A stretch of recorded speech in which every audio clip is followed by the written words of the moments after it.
জয় গুরু।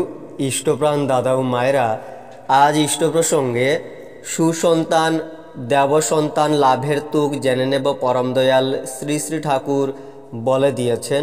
ছোট্ট এই ভিডিওটি শেষ পর্যন্ত দেখবেন এবং লাইক করে সবাইকে শেয়ার করবেন যাতে তথ্যগুলি সবাই জানতে পারেন। সুসন্তান লাভের তুক। এক মৃতবৎসা কন্যা সুকাতুরা জননী কাঁদতে কাঁদতে তার শিশুকন্যার মৃত্যু সংবাদ জ্ঞাপন করে শ্রী শ্রী ঠাকুরকে আকুলভাবে জিজ্ঞাসা করলেন, বাবা, আমি কি আমার মাকে ফিরে পাব? শ্রী শ্রী ঠাকুর তাকে নির্দেশ ও ভরসা দিয়ে বললেন, ইষ্টপ্রাণ হয়ে সদাচারী হয়ে থাকতে হবে। কারোর সঙ্গে অসম্প্রীতি যেন না হয়।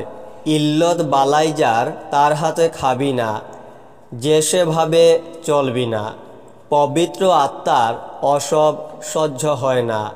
আর ঋতুস্নানের দিন ভিজে কাপড়ে ভিজে চুলে এক সিকি অশ্বগন্ধার শিকড় ঝাল বাটা হয়নি এমনতর পাটায় চন্দন পাটা হলেও চলে। কাঁচা হলুদ দিয়ে নিজ হাতে বেটে ইষ্টনাম করে ভক্তিভাবে নিবেদন করে খাবি। কেউ যেন ছোঁয় না। খুব শুদ্ধাচারে খেতে হবে, নচেত সুফল ফলবে না। নিষ্ঠা সহকারে ঠিক মতো যদি করতে পারিস, তুই মা হয়েও সুখী হবি, আর তোর স্বামী বাপ হয়েও সুখী হবে। তোর স্বামীর যদি সহ্য হয়, তবে রোজ সকালে ইষ্টভৃতি করার পর একটু করে অশ্বগন্ধা চূর্ণ সহ খানিকটা দুধ খেতে দিবি। একটা দেবতাকে আবাহন করতে হলে মা বাপকে তাদের শরীর মন সেইভাবে তৈরি করতে হয়।